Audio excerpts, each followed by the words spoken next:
You're listening to Discography Discussion, episode 160, Job for a Cowboy. Hosted by Dan Terry. All right, bitch. And Joseph Wren. I mean, dude, we're talking about Job for a fucking Cowboy. Presented by discussmetal.com. And if you think rodeo clowns are a driving hazard, then you are ready for this episode of Discography Discussion. I am Joe. That is Dan. You know, it's one of those beating around the bush bands. Everybody's like, when are you guys going to talk about Job for a Cowboy? Well, we're going to do that, like, right now. I'm pretty sure the comment was, when are you guys going to talk about Knee Fucking Deep? And the answer is, well, I saw that SpongeBob SquarePants video mashup thing, and I don't even like SpongeBob. I thought, wait, Knee Deep, isn't that a song by the SpongeBob Band? In all seriousness, though, I mean, you pretty much have to be completely blind and deaf and apathetic to have not heard of Job for a Cowboy if you listen to this show. Job for a Cowboy is one of those bands that I want to say kind of got popular on a hype train. They're one of the earliest successes of the MySpace era, you know, where you put some songs on MySpace and then you wake up the next morning and you have thousands of fans.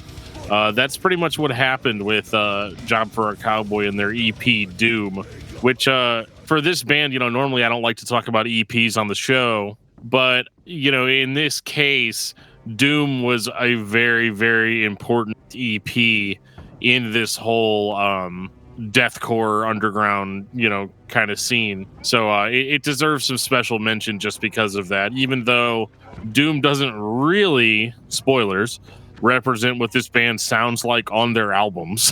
Let's get into it, dude. Let's talk about Doom a little bit. I know it's not what the band is really known for, what they would really sound like eventually, but it's important when you look at the history of this band and, like you said, the MySpace or the social media aspect.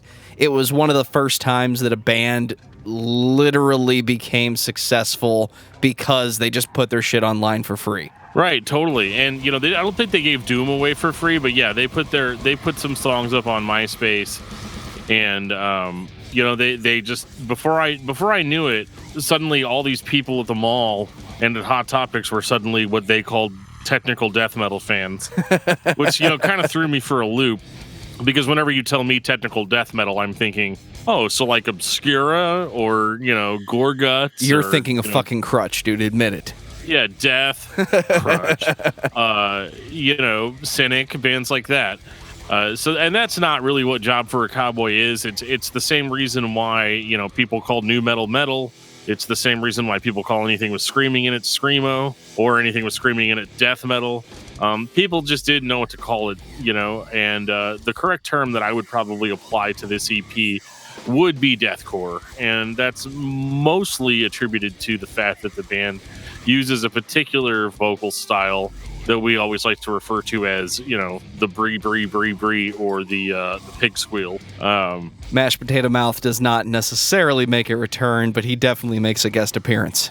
It's like Mashed Potato Mouth with a side of pork, like that's still alive, uncooked. It's as raw as you can get. Fuck, dude. I mean, it really is. You know, this is one of those records that, for all intents and purposes, I should hate it, because it made people call deathcore death metal, and so I should hate it, you know, being a little bit like of a genre enforcer. And this isn't really deathcore either, though. So I mean, I think you can, for the most part, get away with calling Doom a death metal EP, in that their arrangements, like if you pull up a deathcore band like Impending Doom or Whitechapel, it doesn't sound like this. There's a lot more intricate riffing going on this little EP than you're going to get from your stock deathcore band today. You know, they didn't have an over reliance on breakdowns, you know, open note, chugga chugga. Like they did really switch it up quite a bit on Doom. And it introduced a whole group of people to a style of music that maybe they weren't paying attention to. You know, I'm not going to say that Job for a Cowboy was the first band to ever sound like this, but they were the first band to sound like this that a lot of people had heard. And that's what's important. I need to clarify what I said earlier. I meant this was the first time people started to pay attention to an underground style of metal because it was essentially freely available. Right, yeah. So like a lot of these people heard those songs on MySpace. I mean, they created their MySpace profile in 2004. So that's pretty early in that era. And they immediately started getting worldwide fans. And before they knew it, they were pretty much the go-to band for this style. Like they kind of, I don't want to say that it was like overnight success, because it wasn't really that. Like they definitely built what they had. But I mean, their traffic to their MySpace profile was like insane by the time you got to like 2005, and that's whenever they recorded and released Doom, and were basically immediately signed. It was becoming the measuring stick overnight. It's kind of like the first time we heard Tony Danza to Electric Boogaloo. That all of a sudden became the measuring stick of this is insane and out of control and true chaotic, but it's entertaining at the same time. This was what it sounds like when a punk band just goes to the fucking extreme. And I know I said punk because you have to have that kind of mentality to decide, I'm going to do these vocals, guys. And I'm not doing it any justice at all, but you get the point.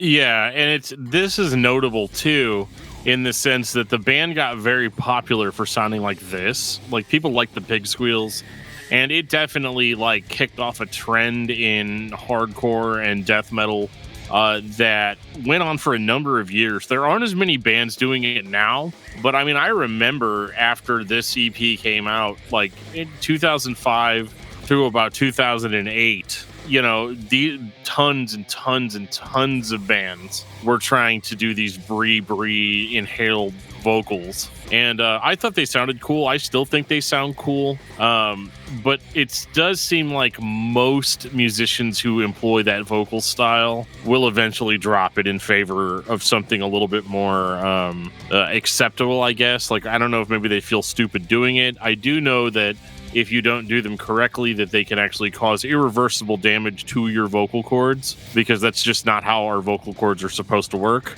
But again, you know, like Joe said, you have to be a little bit punk rock about it and be like, I don't care if it destroys my voice forever. I'm going to do it now on my EP that came out in 2005 called Doom. And that's just the way that it is. And for the most part, it's basically a joke now. We talk about enunciation and being able to understand what the vocalist is saying. And this is the prime example of, no, I can't understand half the shit he's saying, and I don't care, because it's different enough that it becomes entertaining, because somebody had to sit down and do it the first time. I know Job for a Cowboy didn't do it first, but it's the first one I noticed. It's the first one most people noticed. And whether or not it's fair to say they became the measuring stick, that is what they became. Everything after this, if it was Brie, it was, yeah, but is it as heavy as Knee Deep?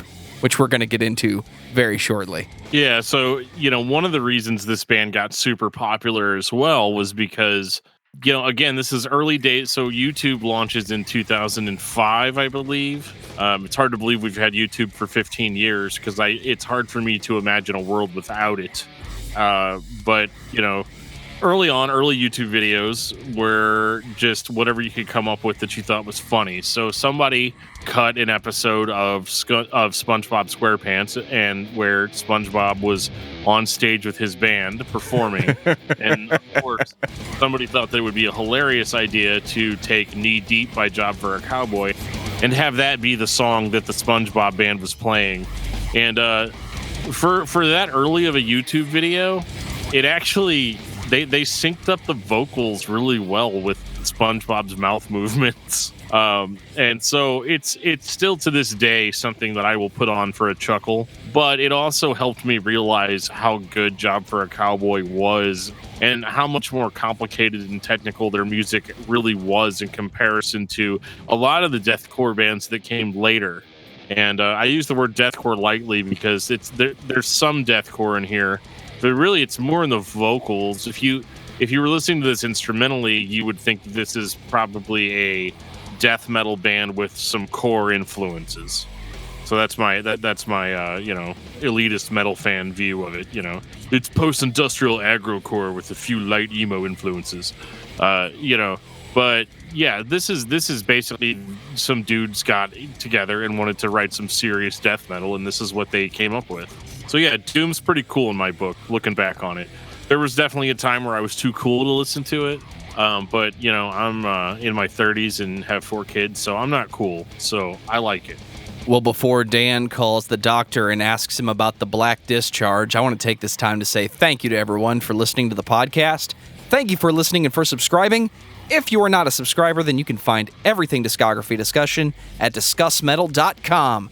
We're on Spotify, Apple and Google Podcasts, TuneIn Radio, Stitcher. So if you have an Amazon Echo or a Google Home, you have no excuse. Ask it to play the latest episode of the Discography Discussion podcast, and it will. We're also on Facebook and on Twitter at Discuss Metal. Be sure to like, favorite, and subscribe. It really helps us out. It lets us know you're listening. And now Dan is going to tell us all about 5-star reviews. I mean, what is there to say at this point? 5-star reviews are fantastic. I love reading them. I love reading them on the show. Keep them coming, guys. We've got so many of them on iTunes at this point. It's hard for me to even keep them straight anymore. But if you have ever left a review and we didn't read it, please let me know, and we will rectify that situation as quickly as we can. But the other thing, too, is sharing the episodes. You guys have been sharing the episodes, and I think that is awesome because some people may not know about this podcast that are on your friends list that might like it. And you guys have taken up the torch of promoting that for us, and it's been amazing to see you guys doing that. So I really, really, really appreciate it. We did a Pantera episode.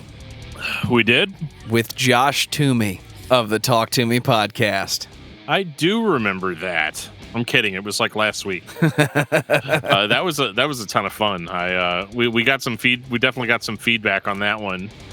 Because for anybody that may be tuning in for the very first time, some of you diehard Job for a Cowboy fans that ended up getting tagged on Instagram that we had this show up. So we did an episode on Pantera a very long time ago. Was that in 2017, Joe, or 2018? It had to be 2018 because the podcast had been going for a while, but it was in the early days, and it was a joke. Yeah, I mean, it was kind of a tongue-in-cheek thing where we basically just bagged, and by we, I mean me, just bagged on Pantera relentlessly. It was us bagging on you, basically. Yeah, we had people come on to defend the legacy of Pantera. And, it was funny then, and we did it, and, but we decided, after a while that, we wanted to have more serious retrospectives on some of these bands. So with Pantera especially, we felt like they needed, their own actual episode where we go through each record objectively and talk about them. So we did that, and we got some feedback from you guys. Over on Facebook, Matteo Rabeshi says, hell yeah, it finally happened. Dan Terra talking about Pantera. Been waiting 2 years for this. You're not the only one, man. This is something that people have been asking for pretty much day one after we did that episode. They're like, okay, ha ha ha ha. Now where's the real Pantera episode? And in typical us fashion, we waited 2 years to do it. Yeah. Scott Bowling says, thank you for the shout out. Great episode. Our good friend Scott Bowling from down in Atlanta to steal a page. Bowling. Got a ball. To steal a page out of Toomey's book. Our good friend down in Atlanta. Good company with Scott Bowling. Check him out. He's on YouTube. He has his own podcast now. Scott Bowling's the man. We love him, and you guys are going to love him too. I will warn you, the show has absolutely nothing to do with the actual bowling. We had a tweet from Chris V, or actually we got shouted out in a tweet by Chris V. Another great start to the week for podcasts. And here at the bottom, Pantera on Discuss Metal. Hell yeah. Boom. It was definitely a lot of fun. Isaiah Eldridge commented on the Pantera episode on Patreon, no less. We'll tell you all about Patreon later on in the episode. He goes, nice to see you guys bring this back for an official review. I did enjoy the shit show debate episode, though. I never heard people have that funny of a Pantera debate before, but cool to see an official discography overview. And I love reading that. Isaiah is actually one of our newest Patreon subscribers, and so thank you very much for that. I love that he came in as a new listener and he listened to both episodes and he gets it. Because there were definitely a lot of people that heard that original episode and they did not get it. And hilarity ensued. I think one of these days I might do a Patreon episode where I read all of the angry emails I got after that. And that'll be an exclusive. That'll definitely be an exclusive for the Patreon subscribers. So yeah, all in all, man, I mean, that people like them some Pantera, and I'm glad that we were able to deliver an objective conversation about the band and have a little bit of fun in the process. Joshua Toomey is always great to talk to about any subject you want to talk to. Make sure to check out his podcast, the Talk To Me podcast. And he actually just started another podcast with a co-host named Wadzilla, who also used to host the Rock and Metal Combat podcast. And they are doing a new podcast called Diabolicus in Podcastia, which is obviously a play off of Diabolus in Musica by Slayer. That's a damn good podcast name. Congratulations. I mean, well done. Well done. Because I feel like if I'd ever suggested that, Joe would have been like, no, we're not doing that. But Toomey can pull it off. So he definitely pulled it off. So be sure to check out Talk To Me and check out Diabolicus in Podcastica. You almost lost it that time. I almost didn't say it right, but it's fine. 2007, Genesis. It's not exactly the genesis of the band, but it's the official full-length album, Genesis. Is that why it's called Genesis? I'm running out of Genesis puns. I mean, I don't really know why it's called Genesis, other than the fact that it's the first album. I mean, I guess they could have called it Job for a Cowboy 1, or just called it Job for a Cowboy, self-titled. They didn't do this. So Genesis is a very different record from Doom. Whereas Doom was kind of this fun, like, death metal with a little bit of hardcore thrown into it, Genesis strives to be a more straightforward death metal release. So the first thing that you're going to notice immediately is that the vocals are completely different than they were on Doom. The Bree Bree Pig vocals are nowhere to be found, and I think for serious death metal fans, that's probably a good thing, because a lot of guys that are going to be checking out new death metal bands, and they start hearing those Brees, they're going to associate that with deathcore, associate that with metalcore, and they're not going to give you the time of day. So what do? You work on your vocals, you come up with a vocal delivery that's a little bit more befitting of the music. And what you get with Genesis is a record that is a technical take on death metal. It is very modern sounding, at least for 2007. And unfortunately, there's not a whole lot for me to say about it other than the fact that it is technical, it's heavy, the vocals are improved, the songwriting is improved. But for whatever reason, Genesis just never really stuck with me like Doom did. And I think part of that is just because it was like they wanted to be taken seriously as a death metal band. So they wrote a death metal record, but it just doesn't, I don't know. I feel like it's like very, very musically safe for them. And in saying all of that, I'm not in any way trying to say that it isn't a good record. It is a fantastic record in the sense that if you like techie metal with a lot of progressions, a lot of chord changes, a lot of cool little leads and stuff, it's fantastic for that. It is unabashedly what it is. It is a super heavy record, all double bass, all screams.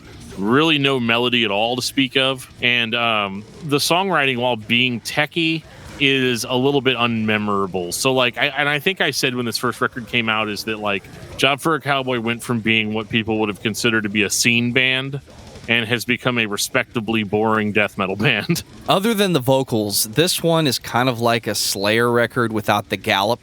It's all blast beat, it's all double bass. The riffs are kind of thrashy and they have that 80s, late 70s swing, the da-da-da-da-da, but it's Job for a Cowboy. So it's intense, it has the inconsistent time signatures, but it suffers from the same thing that we talk about all the time. Let's play this riff for 3 seconds and then stop. Then play this riff for 3 seconds and then stop. It's not memorable. And it doesn't really give me any reason to come back to it. Okay, it's heavy, it's intense, I like it. It's Job for a Cowboy. But it's by no means my favorite record. and it just kind of exists. It was their first full length. Great. What else you got? It just suffers from being a record that exists that you can listen to. And, throughout its 30-minute brief runtime. You said Brie. Oh, no, I did say Brie. Oh, man. You got me. The best part about it is that it's short, because for it being 30 minutes, it's more enjoyable because it doesn't go on and on forever. And I think that's what separates it from being like a super boring record. Because if it went on for 72 minutes like this, I'd be like, okay, this band has no good ideas.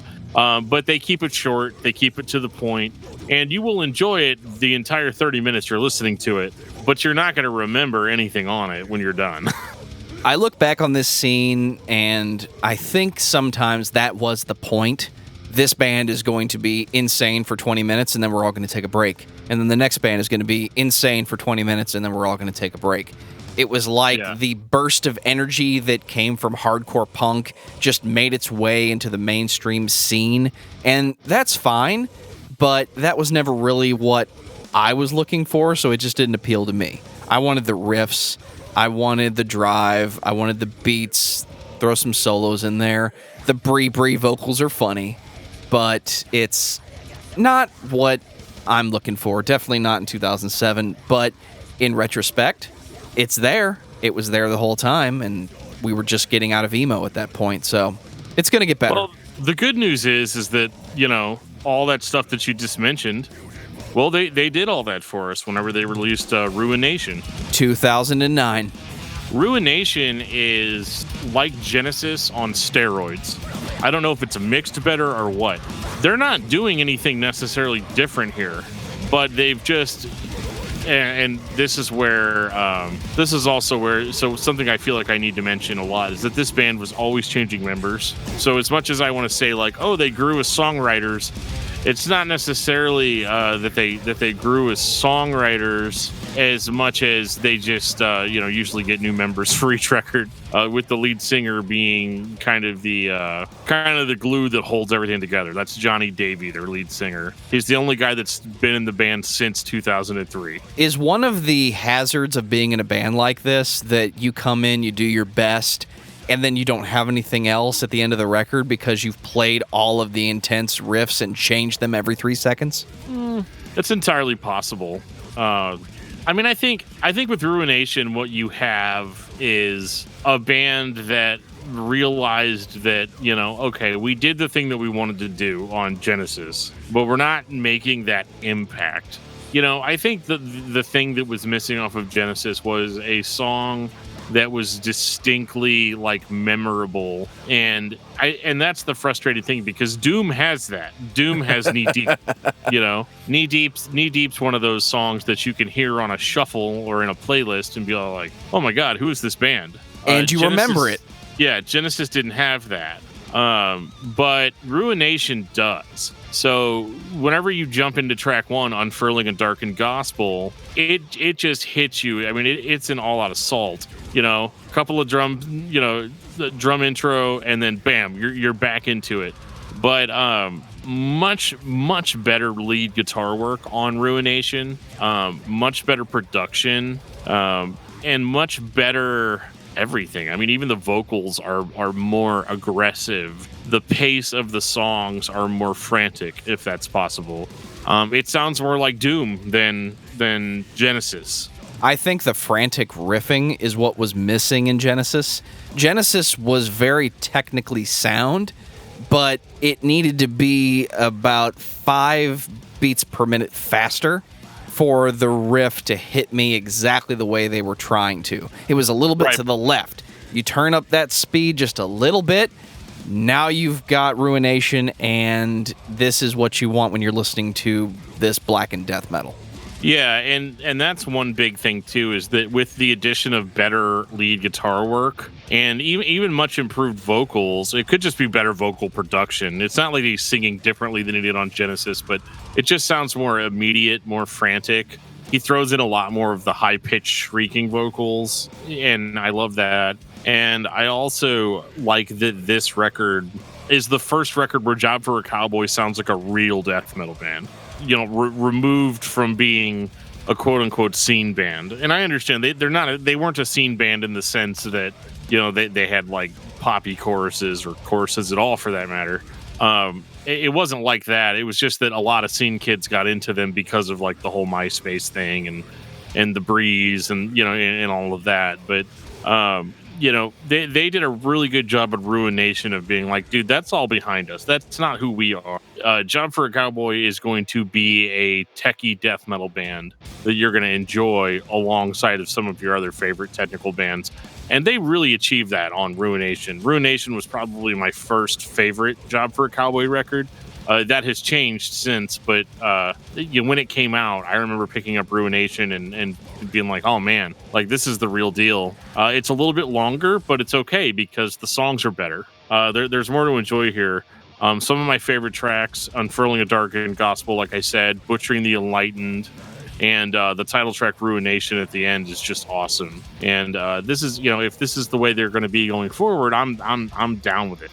2012, Demonocracy. Demonocracy. A word I can say but cannot read, apparently, because I thought this record was named Democracy for like 7 years. I'm just telling the truth, Democracy. Dude. You guys heard Democracy by Job for a Cowboy? It's like Ruination, only it's democratic. And then Dan one day finally said it. Dude, that's not the name of the record. It's death metal, man. It's death metal, it has to be Demonocracy. You can't release a death metal record called Democracy. Everybody would laugh at you. Like, Democracy, what's that? This record is... Did you like Ruination? Yeah. I was just going to say that. Like, here's some more. But I'm okay with it. And it actually, again, I hate to keep saying this, but like, it really harkens back to Doom a lot, too. Like, it's like if you took Ruination and Doom and put them in a blender, you get Demonocracy. The biggest difference is that this record introduces something into their technical death metal sound that I was not expecting. Some actual groove, some actual melody, which is something that this band is not really great at doing yet. They're going to get really great at it on the next record, but on this one, they're still trying to figure it out. They are like any other band where they're looking down into their grab bag of tricks and thinking, okay, we did this, we did that. Okay, now how do we carve out an actual sound that's not just an amalgamation of what we've done before? And with that, you get songs like The Manipulation Stream, which is probably my favorite song on this record. And it's because it's the same riffing, it's the same type of pace that you've come to expect from Job for a Cowboy, but there's all of this melodic lead work going on, and it adds so much to their sound. But like, they did it right. They just added melody into their sound. They didn't like start playing melodic death metal riffs. They weren't like, okay, we will need to be more melodic, so we need to sound more like At the Gates. They don't sound like At the Gates or In Flames or early Carcass. They sound like Job for a Cowboy with some melody thrown in. And it's done so simply, but done so well. This is the first time that the band sounds like they're constructing riffs to create an extreme death metal song. It just happens to be Job for a Cowboy that's doing it. You're not getting an onslaught of Bree Bree, but it's still there. And the randomness that's in the music is gone. And now I'm getting more of a constructed song. And I appreciate that. Totally. I think this is their best songwriting to date, at least in 2012. This is this is prime cut stuff. And usually whenever somebody asks me like, hey, I want to check out Job for a Cowboy, what should I listen to? And I'm like, well, if you're a fan of like hardcore or deathcore stuff, just listen to Doom, because none of their other stuff sounds like that. But I usually will tell people to start with Ruination if they're just like a general death metal fan. General death metal reporting for duty. But yeah, if you just like death metal, I would always recommend starting with Ruination on, because that's when the band is actually starting to sound like a mature outfit, like they really know what they're doing. And you can't beat tracks like Tarnished Gluttony. Like, it's one of their more epic songs, and that I feel like that's what this band needs to succeed, is epic and memorable songs. And they just happened to be a band that only started doing that on their third record, and I said Ruination was fantastic. I love that record, but Demonocracy, I feel like going into it, the goal was, how do we be memorable? It's like literally the one thing that they had struggled with throughout their careers. How do we get people to remember our songs after they're done listening to it without having to sacrifice our technicality? And the answer is slow down sometimes. Add a little bit of groove, add a little bit of melody, let the music breathe. Every second of riffage doesn't have to be accompanied by a gravity blast, and they largely succeed in this on Demonocracy. And it's really, I mean, this is a record where, I'm not ashamed at all to tell people like, oh yeah, I want to hear a good death metal record. Oh, well, have you checked out Demonocracy by Job for a Cowboy? And I'll say that, and then they'll immediately be like, isn't that the SpongeBob band? So, I feel like even this late into their career, they're still trying to live the image down that they had kind of created on Doom. And so they're definitely a band that I don't think gets a fair shake, because people just remember all of that stuff. They remember the Brie vocals. They remember the SpongeBob stuff. Some people consider them responsible for the oversaturation of deathcore. And I think a lot of that is unfair whenever they're writing records that are this good. In our modern society of social media and memes, you really can't blame the artist for what the fans do because they think it's entertaining. There is a large quantity of people that know about Job for a Cowboy because somebody thought it would be funny to cut up an episode of SpongeBob and put Knee Deep over it. It was probably an art project or like a college video editing animation thing. Who knows? Who cares? It's entertaining as hell. Showbread got the same shit for their song being used on a mashup of Evil Dead. They didn't have anything to do with that, but a lot of people know them for that and then held them to that expectation. Job for a Cowboy, they just tried to be as heavy as fucking possible, and this is the first time that they back off a little bit and take advantage of the old songwriting trope of, in order for it to be fast, it has to be next to something slow. And if you're this good of a player, which I know their new guitarist, I cannot remember his name on this record, he's definitely a player. Oh yeah, without a doubt. And that's sorry, I can't pronounce the dude's last name. It's like all consonants. I think you're talking about their lead guitarist, Tony Santacandro. I probably butchered that. I apologize. But he was the lead guitar player on this record, and his contribution is very noticeable. This record is almost an Opeth balanced record. Totally. Like, it's constructed that well that you can actually sit down and listen to it and come back to it and know which songs are which, instead of just onslaught of insanity, which we like. But sometimes I want to hear a fucking awesome metal riff or a fucking metal solo and hear it played well, not just fast. Right. And I can't believe we're all the way to Sun Eater, but Job for a Cowboy is one of those bands where pretty much most of what they put out has been completely rock solid. So typically our episodes tend to be longer when we have a lot more to complain about, but there's really not a lot to complain about with Job for a Cowboy. 2014. So Sun Eater, you remember everything we said about Demonocracy, about how it was more melodic and, the music was much more diverse, more layered. Sun Eater even more so. At this point, I'm going to even throw the word progressive out there. They're trying really hard.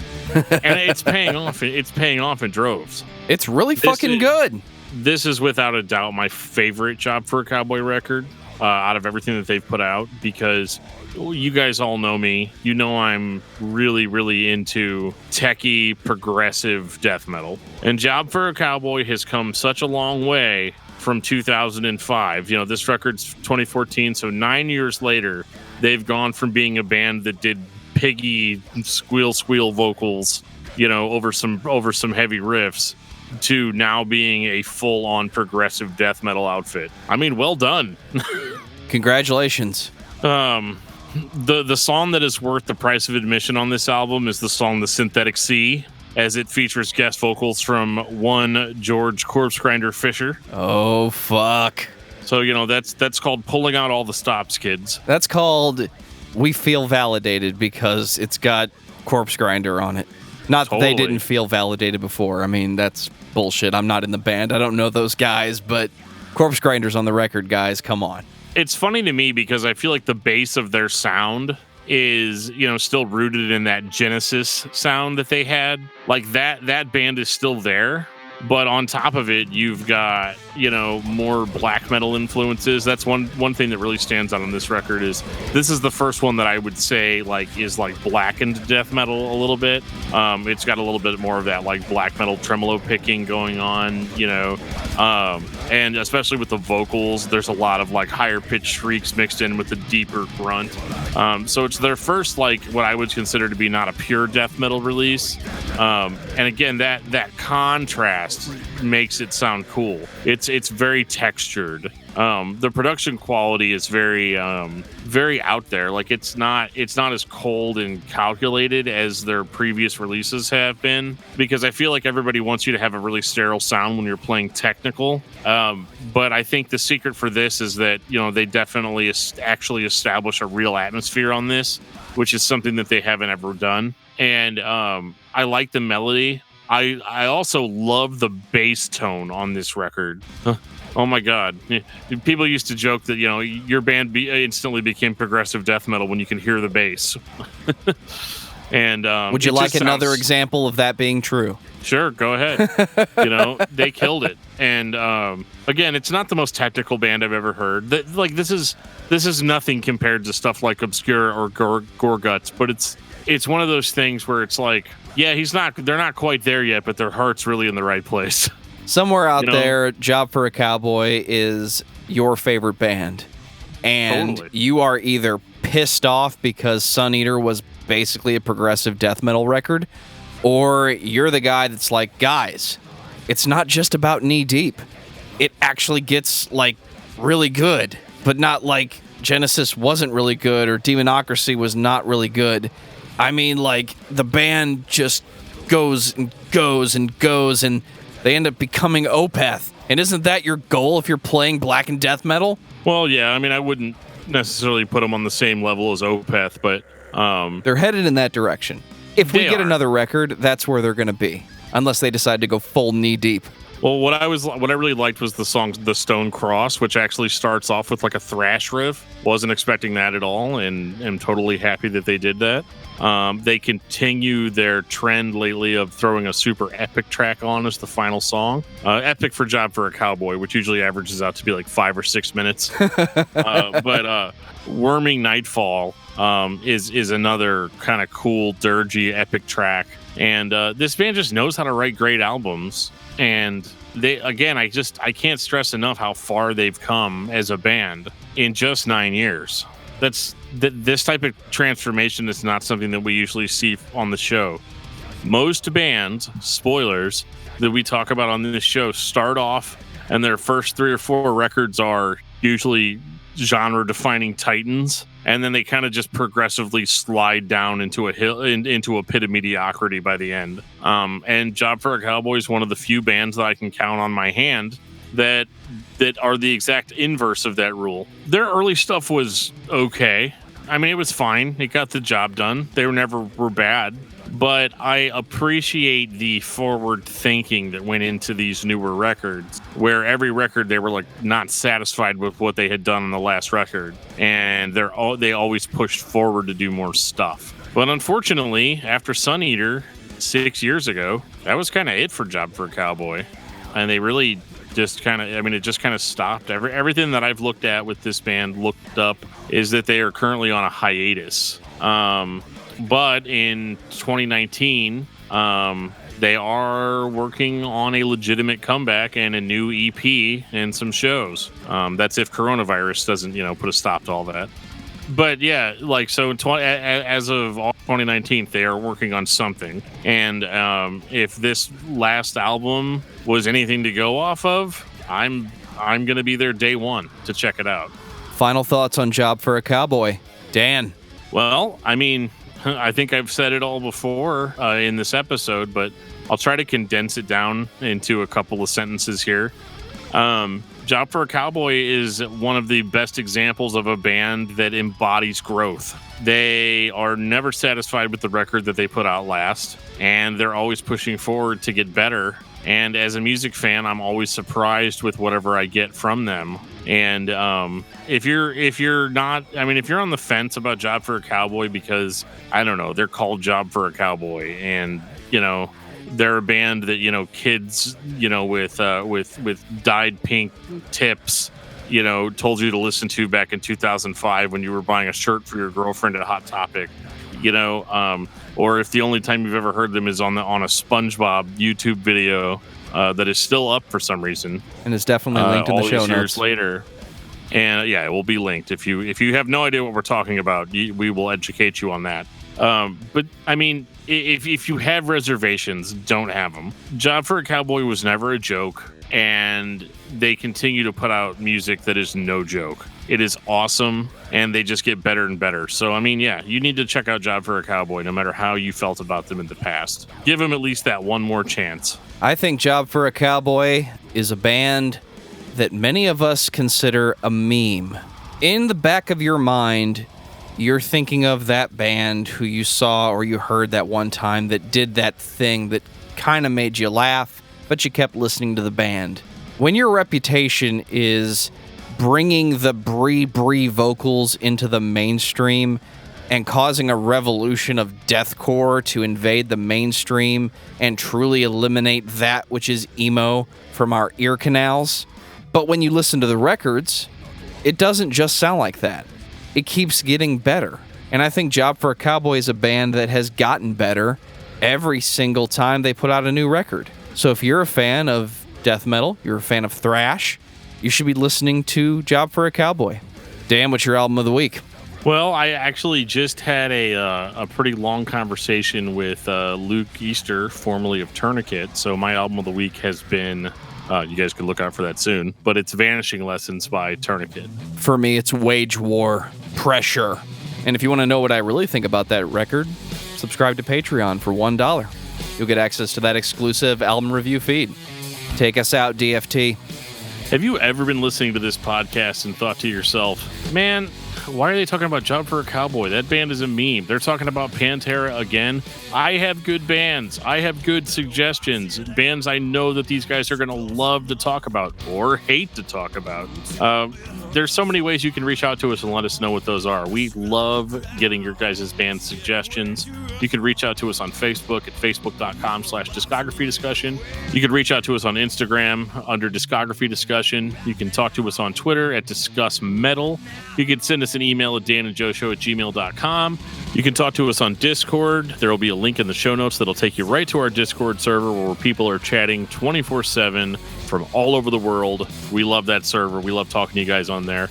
But if you don't feel like doing all that stuff, it's just as easy as clicking the link in the show notes that will send you to a band suggestion page. And it will literally let you fill out whatever band you want, and it'll send it straight to us.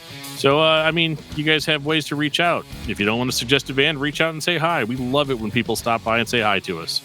And on that note, this has been episode 160 of Discography Discussion. Thank you for listening. You can like us on Facebook and follow us on Twitter at discussmetal. Subscribe to our podcast everywhere you listen to podcasts, including Google Play, Apple Podcasts, and Stitcher. Visit discussmetal.com for all things discography discussion, and please send questions and comments to danandjoeshow@gmail.com. If you are not a patron, you can become one at patreon.com/discussmetal. We have some sweet perks. Hey, Joe, can I have some money? You want to buy a t-shirt?